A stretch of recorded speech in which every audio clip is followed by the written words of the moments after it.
जय हिंद दोस्तों। सबसे पहले तो जो भी साथी इस इंस्टा लाइव में हमसे जुड़े हैं उनका बहुत बहुत आभार, उनका बहुत बहुत धन्यवाद।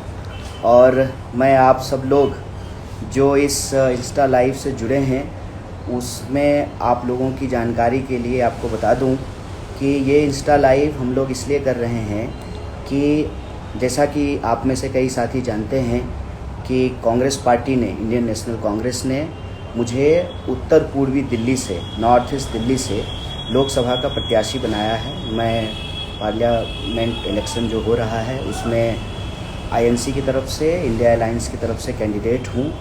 और इस बार हम लोगों ने ये तय किया कि देश में जो लोकसभा चुनाव हो रहा है उसके लिए जो कांग्रेस पार्टी का घोषणा पत्र होगा उसको हम लोग न्याय पत्र का कहेंगे। उसका नाम हम लोगों ने न्याय पत्र दिया है, क्योंकि हमारी ये समझदारी बनी भारत जोड़ो यात्रा के दौरान और भारत जोड़ो न्याय यात्रा के दौरान कि जनता के सवाल जनता में जा कर के उनसे इकट्ठा करना ज़रूरी है।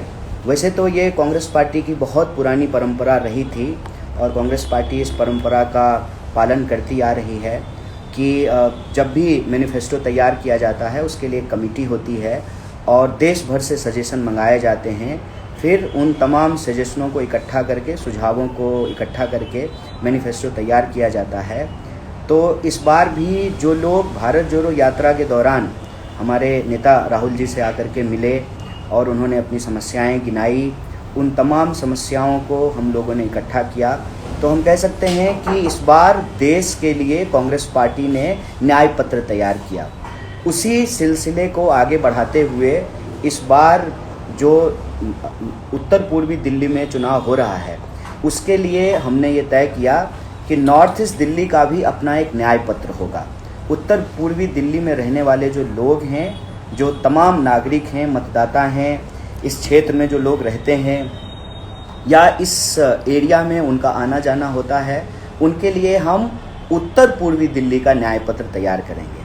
इसके लिए ज़रूरी था कि हम जनता के बीच जाएं, उनसे बात करें, लेकिन आप सब जानते हैं कि चुनाव का माहौल है, वक्त की बहुत कमी थी और हम घर घर जा कर के ये सुझाव इकट्ठा करने की स्थिति में नहीं थे। फिर हमने विज्ञान का सहारा लिया, हमने तकनीक का सहारा लिया और डिजिटल माध्यम से हम लोगों ने एक कैंपेन की शुरुआत की कि चुनाव में जनता की भागीदारी ज़रूरी है। तो चुनाव किस आधार पर होगा, उस आधार को तैयार करने में भी जन भागीदारी बहुत ज़रूरी है। और सहभागिता की इसी समझदारी के तहत हमने एक कैंपेन लॉन्च किया कि इस एरिया में जो रहने वाले लोग हैं उनसे हम सुझाव मंगाएंगे। जो लोग इस एरिया में रहते हैं उस एरिया को वो बेहतर तरीके से जानते हैं। और मेरे भाषणों को यदि आप देखेंगे, यदि आप सुनेंगे तो आपको ये पता चलेगा कि मैं हर मंच से जा कर के ये कहता हूँ कि चुनाव प्रचार के दौरान बाहर से आकर के कोई व्यक्ति जो भाषण देता है वो नहीं समझा सकता है कि उस क्षेत्र में रहने वाले लोगों की समस्या क्या है। और मैं अक्सर कहता हूँ अपने चुनाव के भाषणों के दौरान कि हम आपको कुछ समझाने नहीं आए हैं, हम आपके बीच सीखने आए हैं। और यही सीखने की प्रक्रिया में आप लोगों की जो शानदार भागीदारी रही है उसके लिए मैं आप सबका बहुत शुक्रगुजार हूँ, आपको बहुत थैंक यू कहता हूँ। जिस तरीके से बढ़ चढ़ करके आपने इस क्षेत्र की समस्याओं के बारे में बताया, इस क्षेत्र के बारे में बताया और बहुत बेहतरीन सुझाव आप लोगों ने भेजे हैं। उसमें से कुछ इंटरेस्टिंग सुझाव मैं हमारे जो साथी इस इंस्टा लाइव से जुड़े हैं उनको मैं बताना भी चाहता हूँ।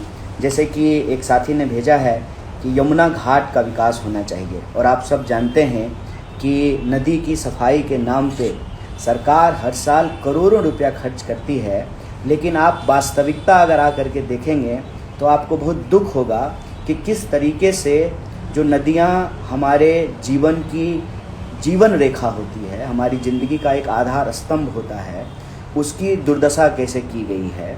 तो कई साथियों ने ये सुझाव भेजा है, यमुना घाट का विकास होना चाहिए, पर्यटन स्थल के रूप में जो है यमुना के किनारों को विकसित किया जा सकता है।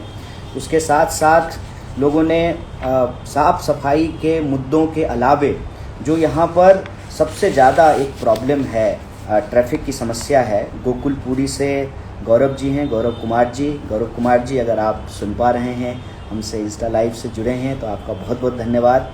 उन्होंने एक बहुत ही ज़रूरी मुद्दा उठाया है कि इस एरिया में जो जेब कतरों की परेशानी है, आए दिन यह बात सुनने को मिलती है। ख़ास करके जो रोज़ काम करने वाले कामकाजी लोग हैं, उनका जो है मोबाइल चोरी कर लेना, उनका जो है पर्स चोरी कर लेना।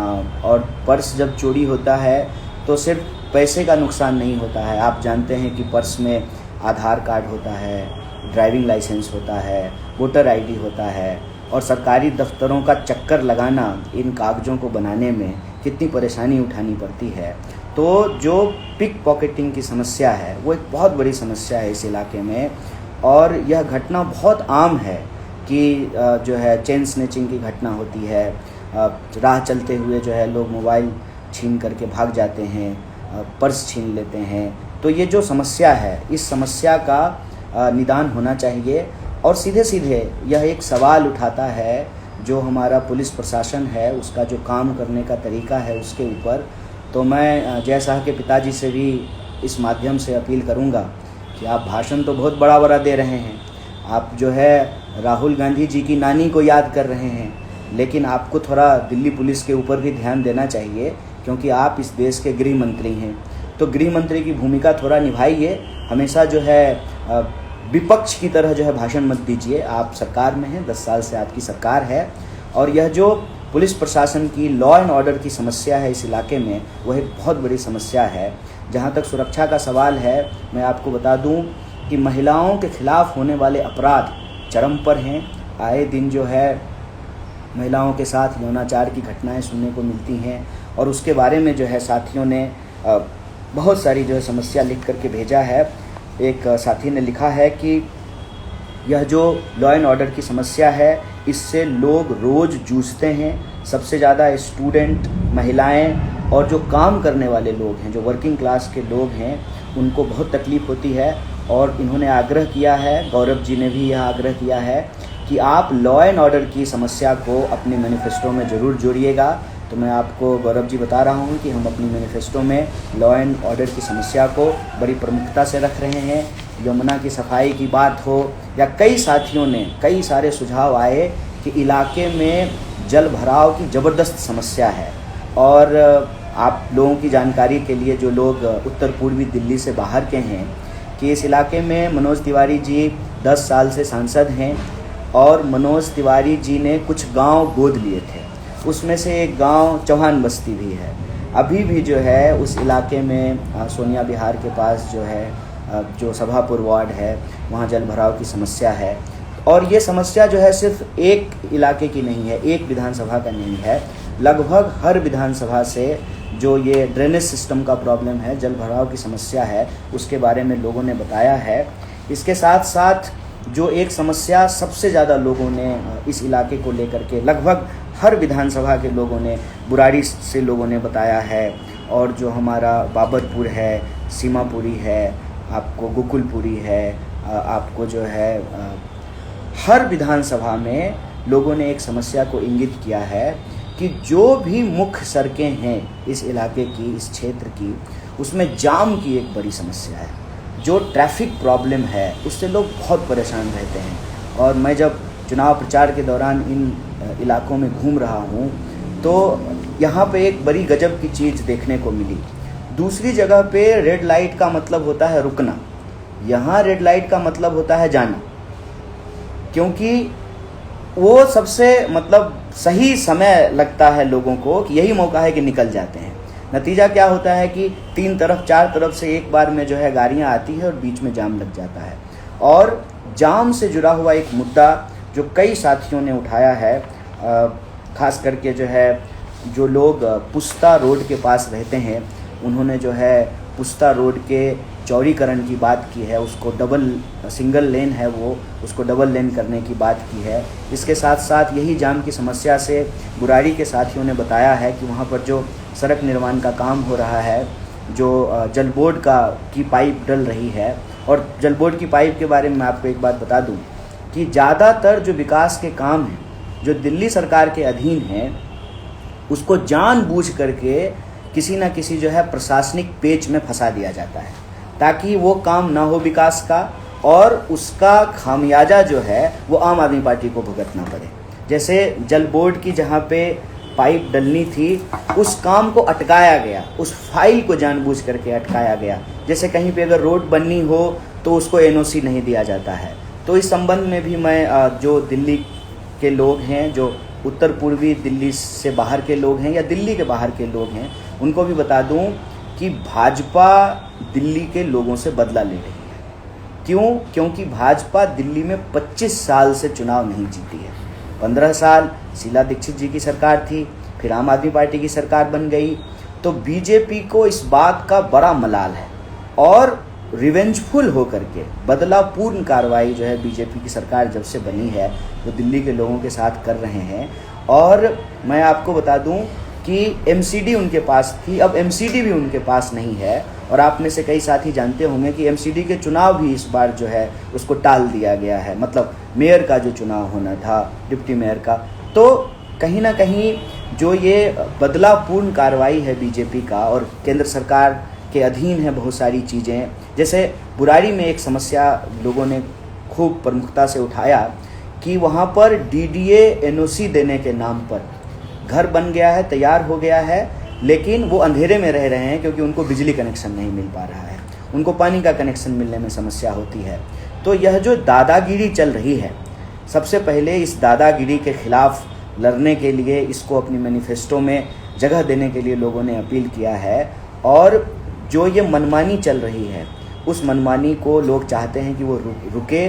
और डीडीए ने तो कई जगह जो लोग अपना जो है कमाई जोड़ करके, पैसा जोड़ करके घर बनाए, उनके घरों के ऊपर बुलडोज़र चला दिया।